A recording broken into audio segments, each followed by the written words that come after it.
Hello friends, आप सभी का स्वागत है मेरे YouTube channel power plant genius में। फ्रेंड, हमारा आज का जो टॉपिक है ये वे फीडर में ग्रेविमेट्रिक और वॉल्यूमेट्रिक मोड पर बेस्ड है।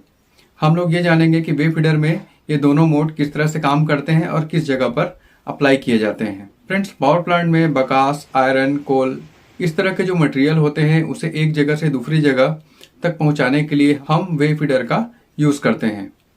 और इसी डिजाइन पर बेस्ड हमारा जो पावर प्लांट का कोल फीडर होता है ये भी इसी डिजाइन पर बेस्ड होता है। इसे भी हम लोग समझेंगे कि ये किस तरह वर्क करता है, किस तरह हम इसे सर्विस में लेते हैं।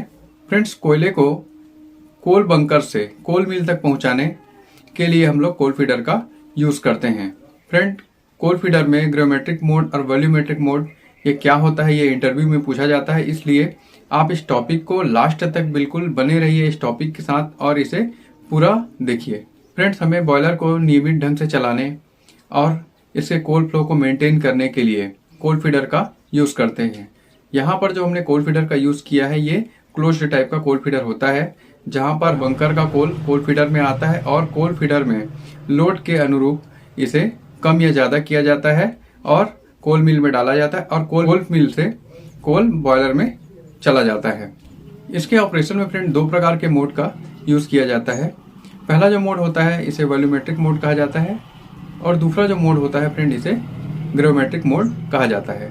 फ्रेंड, यहाँ पर हम जिस कोल फीडर की बात कर रहे हैं ये 600 मेगावाट बॉयलर का हम कोल फीडर पे चर्चा करेंगे यहाँ पर।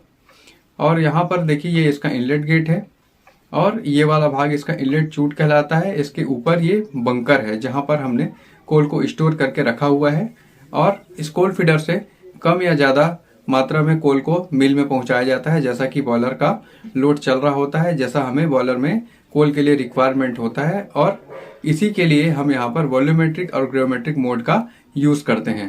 फ्रेंड, बात करते हैं ग्रेविमेट्रिक मोड की। ग्रेविमेट्रिक मोड क्या होता है? फ्रेंड, जनरली हम कोल फीडर को ग्रेविमेट्रिक मोड में ही चलाते हैं और ग्रेविमेट्रिक मोड में चलाने के लिए फ्रेंड हम कोल फीडर को एक सेट पॉइंट दे देते हैं।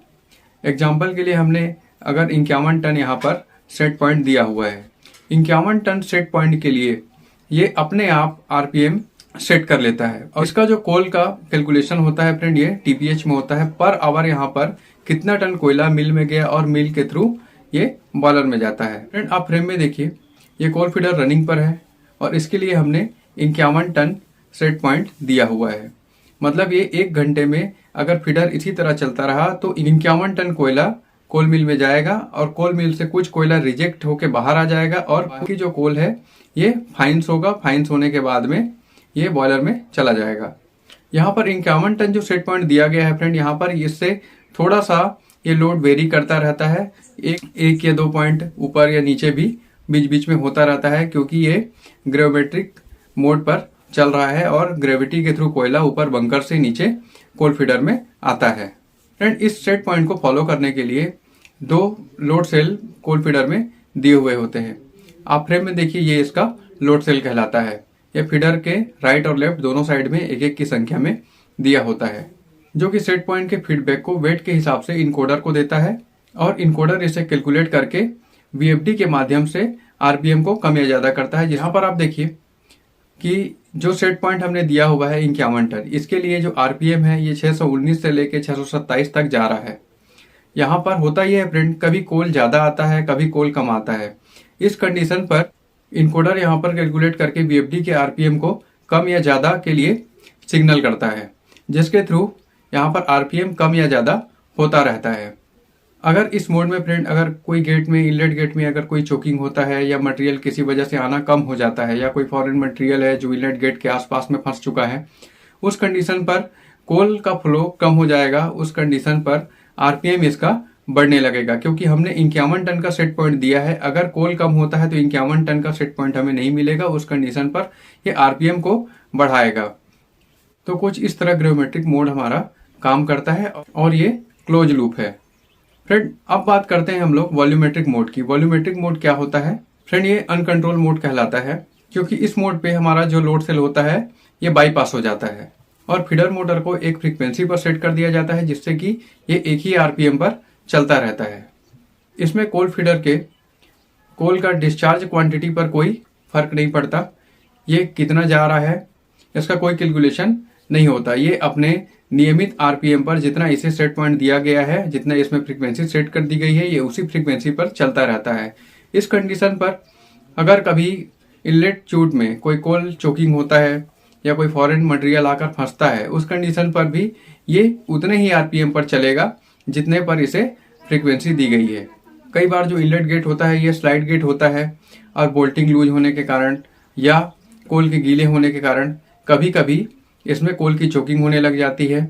और कभी कभी यहाँ पर वे फीडर में फ्लैप गेट का यूज किया जाता है। फ्लैप गेट में भी अगर कोई चोकिंग होता है तब भी यहाँ पर जो कोल का जो फ्लो होता है ये भी डिस्टर्ब होता है। और वॉल्यूमेट्रिक मोड में कोल का फ्लो अगर डिस्टर्ब भी होता है तब भी ये अपना आरपीएम चेंज नहीं करेगा, जितनी फ्रीक्वेंसी दी गई है उसी आरपीएम पर ये चलता रहेगा। इसलिए जनरली हम लोग वॉल्यूमेट्रिक मोड का यूज नहीं करते। फ्रेंड, इसका जो यूज होता है ये ऐसे जगह पर यूज होता है जिस जगह पर मटेरियल का जो वॉल्यूम होता है ये कांस्टेंट होता है, मतलब ये कांस्टेंट वॉल्यूम में यहाँ पर गिरता रहता है। ऐसे जगहों पर वॉल्यूमेट्रिक मोड का यूज किया जाता है। या कभी कोई इमरजेंसी हो जिसमें ग्रेविमेट्रिक मोड काम ना कर रहा हो और हमें बॉयलर में लोड कांस्टेंट रखना हो या लोड देना हो, उस कंडीशन पर भी हम कुछ टाइम तक इसे चला लेते हैं। या किसी कारण अगर कोई दूसरा फीडर हमारा अवेलेबल नहीं होता तब भी हम इसे इस मोड पर हम यूज करते हैं, लेकिन ऐसा कम ही टाइम होता है। और फ्रेंड, ये वॉल्यूमेट्रिक मोड हमारा ओपन लूप कहलाता है और इसे अनकंट्रोल मोड भी कहा जाता है। और हमारा जो ग्रेविमेट्रिक मोड होता है इसे कंट्रोल मोड भी हम कहते हैं। तो फ्रेंड, ये वॉल्यूमेट्रिक मोड और ग्रेविमेट्रिक मोड आपने इस वीडियो में समझा। और इसके बाद की जो वीडियो आएगी फ्रेंड, ये कोल फीडर में कौन कौन से प्रॉब्लम आते हैं रनिंग में और क्या क्या इसके सॉल्यूशन होते हैं, इन सब चीज़ों को भी देखेंगे हम। और किस तरह से फीडर को लाइन अप किया जाता है, किस तरह इसे स्टॉप किया जाता है, ये हम लोग इसमें देखेंगे। तो फ्रेंड, ये हमारा आज का टॉपिक था। और साथ ही आप लोग चैनल में अगर नए हैं तो सब्सक्राइब कीजिए और बेल आइकन को दबाइए, ऑल पर प्रेस कीजिए। साथ ही लाइक शेयर सब्सक्राइब आप करते जाइए, क्योंकि इसी तरह के जो वीडियो हैं वो आपको यहाँ पर देखने को सीखने को मिलते हैं। लास्ट तक वीडियो देखने के लिए थैंक यू।